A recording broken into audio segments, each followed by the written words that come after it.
അപ്പോൾ നമ്മുടെ ആദ്യത്തെ ചോദ്യത്തിലേക്ക് നമുക്ക് പോകാം. ആദ്യം ഇംഗ്ലീഷിൽ പറയാം. The length and breadth of some rectangles are given below. Calculate their areas. എന്താ ചോദ്യം? കുറച്ച് ചതുരങ്ങളുടെ നീളം വീതിയും കൊടുത്തിട്ടുണ്ട്. നമുക്ക് എന്താ കണ്ടുപിടിക്കേണ്ടത്? അതിൻ്റെ പരപ്പളവാണ് നമുക്ക് കണ്ടുപിടിക്കേണ്ടത്. അപ്പോൾ ആദ്യത്തെ ചോദ്യം എന്ന് പറയുന്നത് നീളം എന്ന് പറയുന്നത് 4.5 സെൻറ്റിമീറ്ററും വീതി എന്ന് പറയുന്നത് 3.25 സെൻറ്റിമീറ്ററും. അപ്പോൾ നമുക്ക് ചോദ്യത്തിൻ്റെ ഉത്തരത്തിലേക്ക് പോവാം. ആദ്യത്തെ ചോദ്യത്തിൻ്റെ ഉത്തരം, ചതുരത്തിന് നീളം എത്രയാണ് തന്നിരിക്കുന്നത്? ലെങ്ത് ഓഫ് ദ റെക്ടാങ്കിൾ എന്താണ്? 4.5 centimetre. Breadth of the rectangle എന്താണ്? 3.25 സെൻറ്റിമീറ്റർ. അപ്പോൾ നമ്മുടെ ഏരിയ ഓഫ് ദ റെക്ടാങ്കിൾ എന്താണ്? അതായത് പരപ്പളവ് എന്താണ്? ചതുരത്തിൻ്റെ പരപ്പളവ് സമം നമുക്കറിയാം L×B, നീളം ഇൻറ്റു വീതി. ആ ഫോർമുല ഒന്നും മറക്കരുത് കേട്ടോ. നീളം ഇൻറ്റു വീതി. നീളം ഇൻറ്റു വീതി ഇവിടെ 4.5 ഇൻറ്റു 3.25 അല്ലേ?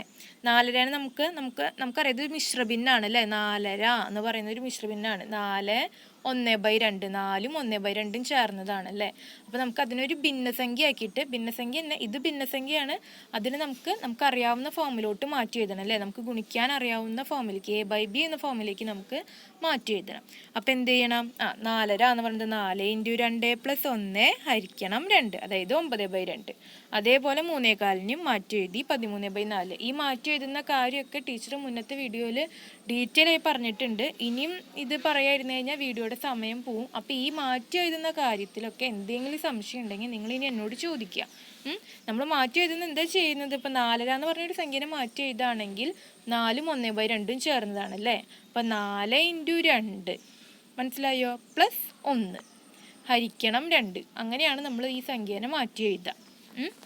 അപ്പോൾ നമുക്ക് എന്ത് വരും? 9/2 × 13/4.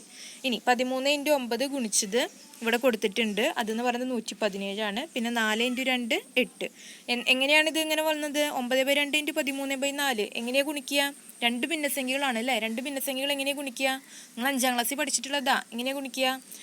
അംശങ്ങൾ അംശങ്ങളായി ഗുണിച്ചും ഛേദങ്ങളായിട്ട് ഗുണിച്ചിട്ടും ഉത്തരത്തിൽ എഴുതുക അല്ലേ?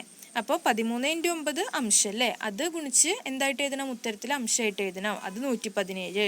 ഇനി 4 × 2 8. അതെന്താണ്? ഛേദമാണ്. ഛേദം ഗുണിച്ച് എന്തായിട്ട് എഴുതുക? ഛേദമായിട്ട് എഴുതുക ഉത്തരത്തിൽ. അപ്പോൾ ഇത് 8. അപ്പോൾ അതായത് 117/8. അപ്പോൾ നമ്മുടെ ഉത്തരം. ഇനി നമുക്കതിനെ മിശ്രഭിന്നാക്കിയിട്ട് മാറ്റി എഴുതണം അല്ലേ? നമുക്ക് തന്ന ഫോമിലേക്ക് നമുക്ക് മാറ്റി എഴുതണം. അപ്പോൾ 117 ഹരിക്കണം 8 ചെയ്യുക. അത് ഹരിക്കണതൊക്കെ നിങ്ങൾക്ക് അറിയാലോ. 117 8 കൊണ്ട് ഹരിക്കണതൊക്കെ നിങ്ങൾക്ക് അറിയാലോ.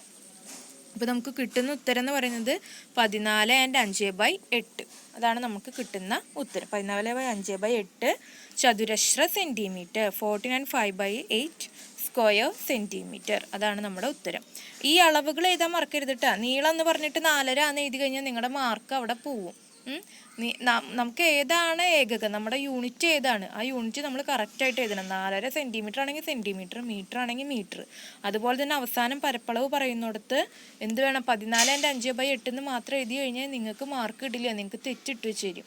തെറ്റല്ല, അവിടെ ഒരു വട്ടം വരച്ചിട്ട് തരും. എന്നിട്ട് നിങ്ങൾക്ക് മാർക്ക് കിട്ടില്ല. അപ്പോൾ എന്ത് ചെയ്യണം? അതിൻ്റെ അളവ് എഴുതണം. അപ്പോൾ നമ്മൾ പരപ്പളവാണ് കണ്ടുപിടിച്ചത് അല്ലേ? പരപ്പളവിൻ്റെ അളവ് എന്ന് പറയുന്നത് എപ്പോഴും എന്താണ്? ചതുരശ്ര സെൻറ്റിമീറ്റർ. ചതുരശ്ര ഉണ്ടാവും. സെൻറ്റിമീറ്ററിന് മീറ്ററിന് മുന്നിൽ ചതുരശ്ര ഉണ്ടാവും. അപ്പോൾ അങ്ങനെ വേണം എഴുതാനായിട്ട്. ഈ യൂണിറ്റ് എഴുതിയില്ല എന്നുണ്ടെങ്കിൽ എന്തുണ്ടാവും? മാർക്ക് കിട്ടില്ല. ഓക്കെ, ആദ്യത്തെ ചോദ്യം മനസ്സിലായി എന്ന് കരുതുന്നു. രണ്ടാമത്തെ ചോദ്യം, ചതുരത്തിൻ്റെ നീളം എത്ര തന്നിരിക്കുന്നത്? 6.25. വീതി എത്ര തന്നിരിക്കുന്നത്? 5/1/3 മീറ്റർ. 2 മീറ്ററിലാണ് തന്നിരിക്കുന്നത്. പരപ്പളവ് കാണാനുള്ള സൂത്രവാക്യം അറിയാലോ. L×B, നീളം ഇൻറ്റു വീതി. 2ഉം കൂടി ഗുണിക്കുക. അപ്പോൾ 6.25-ന് 5/1/3 നമുക്ക് എന്താണ്? മാറ്റി എഴുതണം. മാറ്റി എഴുതിയത് ഇത് അവിടെ കൊടുത്തിട്ടുണ്ട്.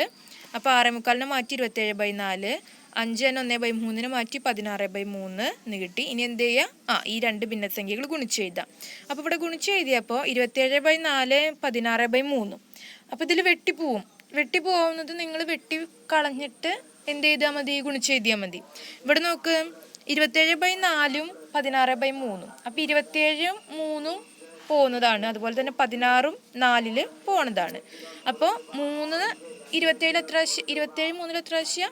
9 പ്രാവശ്യം പോവുക. അപ്പോൾ 3നെ വെട്ടി കളഞ്ഞ് നമുക്ക് 27ൻ്റെ അവിടെ 9 എന്ന് എഴുതാം. 16നെ വെട്ടി കളഞ്ഞ് 4 എന്ന് എഴുതാം. കണ്ടാ? ടീച്ചർ ഇത് എവിടെയാണ് ചെയ്തേക്കുന്നത് കേട്ടോ? അത് കണ്ടില്ലേ? 9 × 4 എന്ന് എഴുതാം. ഓക്കെ, അപ്പോൾ 9 × 4 എന്ന് പറയുന്നത് എത്രയാണ്? 36 ചതുരശ്ര മീറ്റർ. അതാണ് നമ്മുടെ ആൻസർ. ഇനി അടുത്തത് മൂന്നാമത്തെ ചോദ്യം. ചതുരശ്ര മീറ്റർ, ആ അളവ് എഴുതണം കേട്ടോ, 36 സ്ക്വയർ സെൻറ്റിമീറ്റർ. അങ്ങനെ അളവായിട്ട് എഴുതിയില്ലെങ്കിൽ മാർക്ക് പോവും. ഇവിടെ നമ്മൾ മീറ്ററിലാണ് പറഞ്ഞിരിക്കുന്നത്, അപ്പോൾ സ്ക്വയർ മീറ്റർ എന്ന് വരും, അതായത് ചതുരശ്ര മീറ്റർ എന്ന് വരും. സെൻറ്റിമീറ്ററിലാണെങ്കിൽ ചതുരശ്ര സെൻറ്റിമീറ്റർ എന്ന് വരും. ഇനി മൂന്നാമത്തെ ചോദ്യം. നീളം നമുക്ക് തന്നിരിക്കുന്നത് ചതുരം തന്നെയാണ്. നീളം നമുക്ക് തന്നിരിക്കുന്നത് 1/1/3 മീറ്ററും വീതി എന്ന് പറയുന്നത് 3/4 മീറ്ററും. ക്ലിയർ അല്ല അത്? 3/4 മീറ്റർ. നമുക്ക് എന്താ കണ്ടുപിടിക്കേണ്ടത്? പരപ്പളവാണ് കണ്ടുപിടിക്കേണ്ടത്. അപ്പോൾ എന്താ? നീളം ഇൻറ്റു വീതി. പരപ്പളവ് എന്ന് പറയുന്നത് എത്രയാണ്? ചതുരത്തിൻ്റെ പരപ്പളവ് എന്ന് പറയുന്നത് നീളം ഇൻറ്റു വീതി. അപ്പോൾ 1/1/3 ഇൻറ്റു 3/4 ഗുണിക്കുക. 1/1/3 മാറ്റി എഴുതിയത് ഇതാ ഇവിടെ കാണിച്ചിട്ടുണ്ട്, 4/3 എന്ന് വന്നിട്ടുണ്ട്. ഇനി 4/3 ഇൻറ്റു 3/4 ക്രോസ് മൾട്ടിപ്ലൈ ചെയ്യുമ്പോൾ നോക്ക്, 4 4 3 3 ഇതാ ഇവിടെ ഈ ബോക്സിൽ കൊടുത്തിരിക്കുന്നത് കേട്ടോ, തെറ്റി പോയിൻ്റ് ആ ബോക്സിൽ കൊടുത്തിരിക്കുന്നതാ ഇത്, അത് നിങ്ങൾ നോക്കിയാൽ മതി.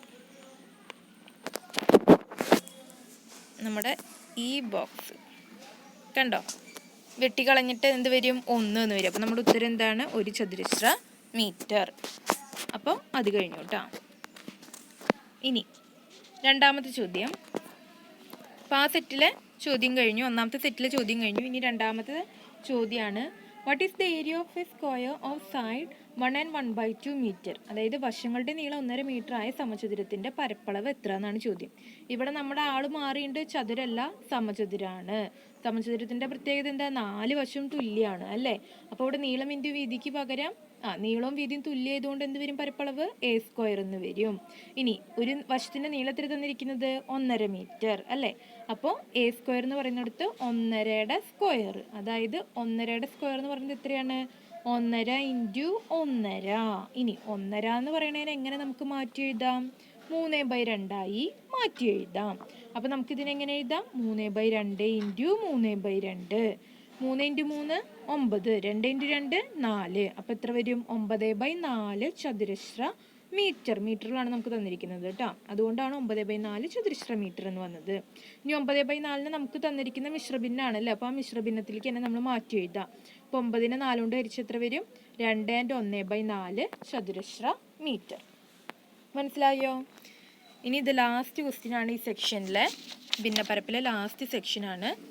ഒരു സമചതുരത്തിൽ the perimeter of a square is 40 metres, what is its area? അതായത് പെരിമീറ്റർ എന്ന് പറഞ്ഞാൽ അറിയാലോ, ചുറ്റളവ്.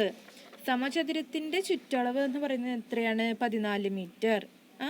ഇനി എന്താണ് കണ്ടുപിടിക്കാൻ പറഞ്ഞിരിക്കുന്നത്? സമചതുരത്തിൻ്റെ പരപ്പളവ് അല്ലേ, ഏരിയ ആണ് ചോദിച്ചിരിക്കുന്നത്. അപ്പോൾ തന്നിരിക്കുന്നത് എന്താണ്? ചുറ്റളവ്. ചുറ്റളവ് എത്രയാണ് തന്നിരിക്കുന്നത്? 14 മീറ്റർ എന്ന്. നമുക്കറിയാവുന്ന കാര്യം എന്താ? നമുക്ക് വശത്തിൻ്റെ നീളം കിട്ടിയാലേ നമുക്ക് പരപ്പളവ് കണ്ടുപിടിക്കാൻ പറ്റുള്ളൂ അല്ലേ? പക്ഷെ നമുക്ക് ആരെ തന്നിട്ടുണ്ട്? ചുറ്റളവ് തന്നിട്ടുണ്ട്. ചുറ്റളവിൽ നിന്ന് വശം കണ്ടുപിടിക്കാൻ വല്ല വഴിയുണ്ടോ? എന്താണ് ചുറ്റളവ് എന്ന് പറയുന്നത്? സമചതുരാണ് ഇവിടെ. അപ്പം എന്ത് വരും? 4 വശങ്ങളും തുല്യമാണ്. അപ്പം 4 വശങ്ങളും കൂടി കൂട്ടുന്നതാണ് എന്തെന്ന് പറയുന്നത്? സമചതുരത്തിൻ്റെ ചുറ്റളവ് അല്ലേ? 4 വശങ്ങളും തുല്യമായതുകൊണ്ട് 4 പ്രാവശ്യം ഒരു സംഖ്യ കൂട്ടുന്നതിന് നമുക്ക് എങ്ങനെ എഴുതാം? 4a, അതായത് 4a. എന്ന് പറയുന്നത് വശത്തിൻ്റെ നീളമാണ് കേട്ടോ, a എന്ന് പറയുന്നത്. അപ്പോൾ 4a, അതായത് 4 ഇൻറ്റു വശത്തിൻ്റെ നീളം. അപ്പോൾ ഈ 4a എന്ന് പറയുന്നതാണ് എന്തെന്ന് പറയുന്നത്? 14 മീറ്റർ എന്ന് തന്നിരിക്കുന്നത്. അപ്പോൾ ഇതിൽ നിന്ന് നമുക്ക് ഒരു വശത്തിൻ്റെ നീളം കണ്ടുപിടിക്കാൻ എന്താ ചെയ്യുക? ഹരണം. അവിടെ ഹരണം വന്നില്ലേ നിങ്ങൾക്ക്? ഹരിക്കലാണ് സംഭവം എന്ന് മനസ്സിലായില്ലേ? അപ്പോൾ നമ്മൾ എന്ത് ചെയ്യണം? 14നെ 4 കൊണ്ട് ഹരിക്കണം. 14നെ 4 കൊണ്ട് ഹരിച്ചാൽ 4ഉം 14ഉം നോക്കി കഴിഞ്ഞാൽ 2ലാണല്ലേ പൊതുവായിട്ട് വെട്ടിപ്പോകുന്നത്? 2ലാണ്. ഇതാ ഇവിടെ സൈഡിൽ കൊടുത്തിട്ടുണ്ട്, 2ൽ വെട്ടിപ്പോണത്. 14ന് എത്ര പ്രാവശ്യം പോവും? 2ൽ 7, 4 2 പ്രാവശ്യം. അപ്പോൾ 7/2 എന്ന് പറഞ്ഞ് നമുക്ക് എഴുതാം. അപ്പോൾ നമ്മുടെ വശത്തിൻ്റെ നീളം കിട്ടിയോ? വശത്തിൻ്റെ നീളം കിട്ടിയില്ലേ? 7/2 മീറ്റർ. അതാണ് നമ്മുടെ വശത്തിൻ്റെ നീളം. ഇനി എന്താ നമ്മളോട് ചോദിച്ചിരിക്കുന്നത്? പരപ്പളവാണ് ചോദിച്ചിരിക്കുന്നത് അല്ലേ? Area of a square. Area of the square എന്താണ്? സമചതുരത്തിൻ്റെ പരപ്പളവ് സമം a². നമുക്കറിയാവുന്ന കാര്യമാണ് അല്ലേ? നമ്മൾ നേരത്തെ കണ്ടുപിടിച്ചതാ a². a². അപ്പോൾ a എന്താണ്? 7/2. അപ്പോൾ എന്ത് ചെയ്യുക? a² എന്ന് പറയുമ്പോൾ 2 തവണ ഗുണിക്കണം അല്ലേ? അപ്പോൾ 7/2 ഇൻറ്റു 7/2. എത്ര വരും? 7 × 7 49, 2 × 2 4, 49/4 നമ്മുടെ ഉത്തരം. 49/4 നമുക്ക് എങ്ങനെ മാറ്റി എഴുതാം? 12 + 1/4 എന്നാക്കി മാറ്റി എഴുതാം. അപ്പോൾ നമ്മുടെ പരപ്പളവ് എത്രയാണ്? 12 + 1/4 ചതുരശ്ര മീറ്റർ, അതായത് 12.4 ചതുരശ്ര മീറ്റർ ആണ് നമ്മുടെ സമചതുരത്തിൻ്റെ പരപ്പളവ്.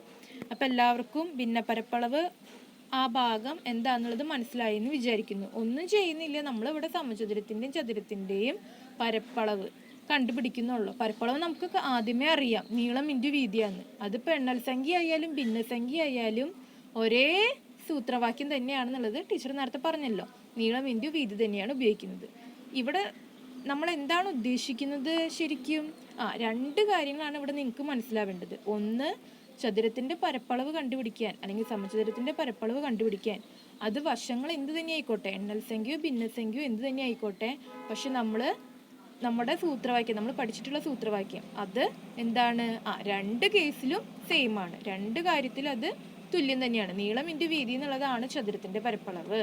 സമചതുരത്തിൻ്റെ പരപ്പളവാണെങ്കിൽ വശം ഇൻറ്റു വശം, അതാണ് സമചതുരത്തിൻ്റെ പരപ്പളവ് എന്ന് പറയുന്നത്.